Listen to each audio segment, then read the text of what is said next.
Morning, this is Anthony from 39 Below, and just want to say thank you for viewing and thank you for all the comments.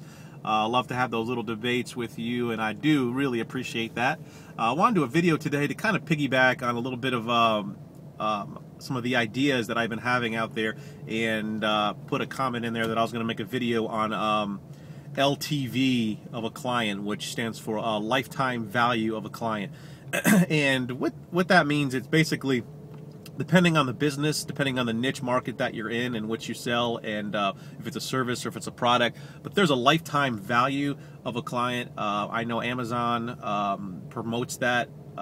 They really take pride in their LTV of clients, especially with their subscription services and their Prime and everything that they offer. They try to really retain.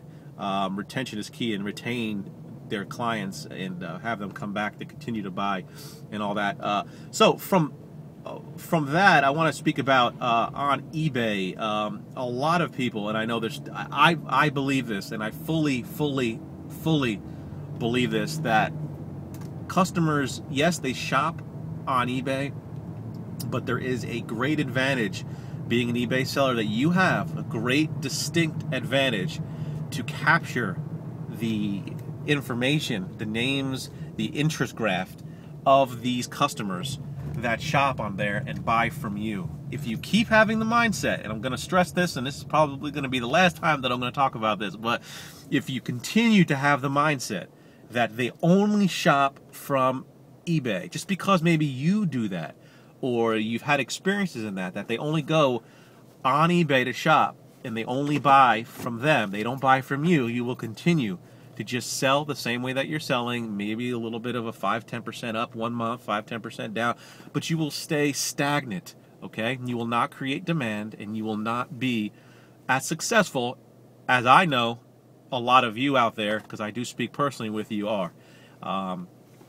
And I put on our fan page just this morning that it's a marathon when you're in sales, when you're in business, okay? If you sprint, all right, the first 100 yards, okay, is only a smidgen of that 26-mile marathon. Was it 26.2, 26.3 mile marathon run? Or is it 25.2? What is it? I've never run one, but just saying, in business, it's a metaphor here. But again, back to what I was saying, you can capture the data. You could start to create a database, a spreadsheet. You know, a way that you could market to those customers. It's so important that you create demand. There's so many ways. There's so many, I don't want to say sneaky ways, but there are so many ways that you can reach out and grab a hold of those customers and market to them. You realize that when someone, just for instance, when someone buys from you, if you have an eBay store and you're selling a volume amount, that's anything, to me, that's anything over $1,000, $2,500 a month is volume. You're getting there. If you're selling $2,500 a month, you're at least selling to what, 50 to 100 to 200 clients a month. I mean, you know, at least. That means you're getting an email address, you're getting a PayPal address, you're getting. You can then, if someone buys one product or two products, or they are a repeat customer, or they've bought a lot of products or a high valued product, you then can go and actually search that person out, put their name, and find who that person is. Maybe friend request them, maybe put them in a newsletter. You don't want to spam the people, but you do want to find a way to reach out and thank that customer. Sending an email for thanking them is not going to be offensive. It's not going to be spamming. But again, it's just an impression. That is just an example. We use various ways. I've been doing this for a long time. But thinking that they just buy off of an eBay site, and if that's the only thing that you do rely on to sell, you have to diversify. Again, I keep preaching that too. You have to expand your market space. Figure out different ways to sell. You have to have an Amazon account, an Etsy account. Get on Craigslist. Have websites. If you sell mugs, if you sell cups, if you sell sports gear, you sell coins and video games, you can set up 5 free websites, niche market websites, and when someone purchases a game, you insert your mailer to go to that website. And you don't have to sell your products on that website. So all you do is set it up to create a mailing list. Have them go to that site, say, we'll give you 10% off your next purchase. All we need to, when they go there, they'll sign up, they'll drop an email address, you'll start creating lists of people who shop for those things. There's so many ways. I'm just giving you little examples, but yes, eBay is the platform. It's the beginning. It's the venue. They connect you. It's what you do after. If you keep believing, hey, I'm a buyer and I'm just going to just sit here and when I go on eBay, I don't care. That's you. But if all of a sudden you then got a piece of mail or you got an email from that person thanking you and they had a newsletter or they had a website or something else that would sell to you the things that you look for eBay pricing, wouldn't you maybe consider buying from that person again? You probably would. So anyway, I just wanted to preach that. Don't even know my first topic. Oh, it's LTV, lifetime value. Let me get back on that. Lifetime value of a client. For instance, a service business. Take window cleaning just for an example here. A lifetime value could be 36 months. That means if you're cleaning the windows for a franchisee of a Chick-fil-A, and they pay you $100 a month, the average lifetime value would approximately be $1,200 a year. Multiply that by 3 years if it's a 36-month LTV, lifetime value of that client. So pushing that client off, not marketing to that client, not caring, changing your pricing, bidding on your own items. When you submit, I'm so big on that, and I just put that out there. Don't do certain things. For instance, if you happen to watch it, when you market a price for $80 and you want to jump that up to $99 because demand increased, watchers are not demanding anything. They're not buying your product. Okay, the demand is strictly off of buying and selling. Understand what that is, the true market. If you're going to give me an example about gas prices, that means, there's a supply and demand of oil. It's a commodity. Okay, it's being bought and sold. Because someone watches, because I drive by a gas station, doesn't increase demand. I'm driving by. I'm watching, I'm gone.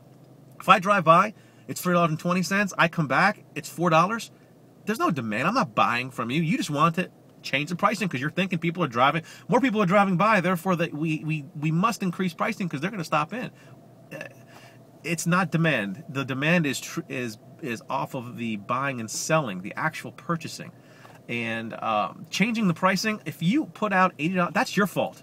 Okay, as a seller, it's an ethical thing to me.